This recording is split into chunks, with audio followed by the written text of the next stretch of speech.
Hey, my name is Dwayne, and this is my GED Intermediate Math series. This is lesson 3, which is on multiplying whole numbers. So in the previous lesson, we talked about adding and subtracting whole numbers. Today, we're going to look at multiplying whole numbers. Now, the GED does let you use calculators for most of it. However, there is the first part of the GED, which has, I think, 5 or 6 questions, where you are not able to use a calculator. In that section, you need to be able to add, subtract, multiply, divide, as well as some other functions by hand. So this lesson is going to teach you how to multiply by hand. Okay, before we get into it, we do need to go over some vocabulary really quickly.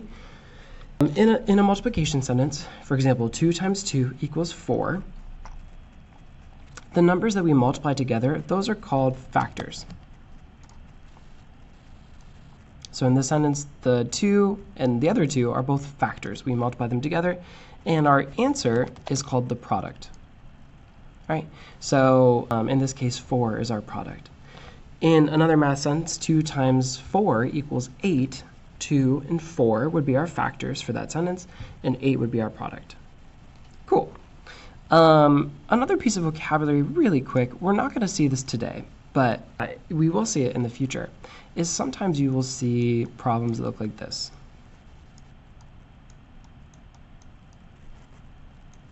So you might see something like 4z equals 8. Instead of z, you might see x or y or any other letter or symbol. But when you see letters like that in a math sentence, it means it's a number, but we're not sure what it is. That z means it's something, but we haven't decided what exactly it's going to be yet. Of course, in this case, it's 4 times z equals 8. If you know your multiplication facts, you might know that 4 times 2 equals 8. So in this case, z must equal 2. It's the only thing that can make sense. There's no other number that would fit there. But like I said, we will look more at that in the future. We will probably not see it very much in this lesson. Cool. All right, so let's take a look at our first multiplication example. All right, so multiplying two numbers is similar to adding and subtracting in that when you line them up, or when you write them, you're going to line up their place values. So actually it was 2072, right? So it's going to be 2072 times 3 is our first example. You'll notice that I did line them up by place value, right? We got our ones right here, and then our tens, hundreds, and thousands. Of course, 3 is just in the ones place, so there's nothing else to line up down there. But when we multiply, unlike addition and subtraction, where in addition and subtraction we go place value by place value, right? In multiplication, we start with the ones in the bottom number. So first we're going to take that bottom number, the bottom ones, multiply it by every digit in the top number, and then we pause and do the tens in the bottom number. Multiply that by every digit in the top number. I'll show you what I mean in a second, but this one's pretty simple. It's just 3. We only have ones to worry about here. So what we're going to do is we're going to do 3 times 2, right? So 3 times 2 is 6. So we're going to put 6 right under, sort of in the rightmost place value that we can in the answer, right? And then we're going to do 3 times 7. So 3 times 7 is 21. Now, when we write our answers, we can only write one digit at a time. It'll be the rightmost digit.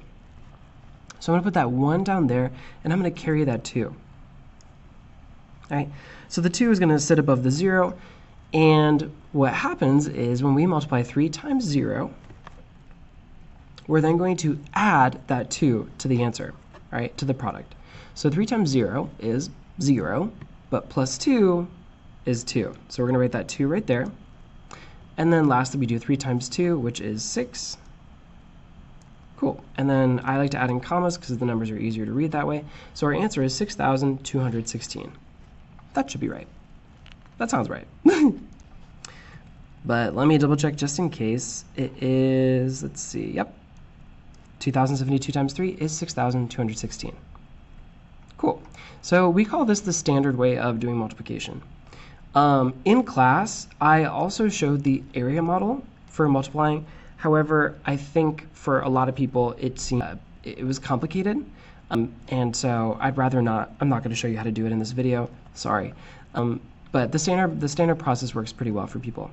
So All right, let's do one more example of the standard process, and this time let's multiply two numbers that have 2 digits. So for example, 92 times 33. All right, and just like before, I'm lining these numbers up by place values. So my 1s are lined up, and then my 10s are lined up. Awesome. Now what we're going to do, same thing as before, except we're going to start with our 1's value. That's the 3 in the 1's place. So we'll do 3 times 2, which is 6. Actually, wait, let me get rid of these arrows. Okay, so 3 times 2 is 6. All right, and then we do 3 times 9. 3 times 9 is 27, so we'll put the 7 there. We could carry the 2, but, you know, there's nothing here. So, like, there's no reason to. We can just bring that 2 straight down. Oops. All right. So far we have 276, but we're not done. All right. We multiplied our 1s, the 1s in our bottom number. But now we have to multiply the 10s. Now, when we multiply the 10s, or anytime we kind of move to the next place value, we're going to add a 0 right here. Okay? If we're multiplying in our 10s place now in the bottom number, we add 1 0. Right? Because really we're starting here now. So our first answer should go here, which means we got to put a 0 to everything to the right of that place. Right? If our bottom number was, say, 133, when we get to the hundreds place starts here, so I would write 0, 0 over here. Okay, so that's an important step. Don't forget it. But yeah, since we're just looking at that, that's the 3 in the 10s place, we just need to first write our first answer here in the 10s place. All right, so now same thing as before. We do 3 times 2, which is 6, 3 times 9, which is 27, so 7, 2. All right, and as I'm doing this, I am lining up my place values. Or rather, we're going place value by place value. But now, what we do, we have the answer. This is 3 times 92. That's what we did here. And this one right here is 30 times 92. Right? Because this 3 right here is really, it just means 3, whereas this 3 right here really means 30 because it's in the 10s place. So now we're going to add these two answers together. All right? So 6 plus 0 is 6. 7 plus 6 is 13, so we put the 3 here, carry the 1. 2 plus 7 is 9, plus 1 is 10, so 0 right there, carry the 1, and here we go. All right, and let me check our answer. Is that correct?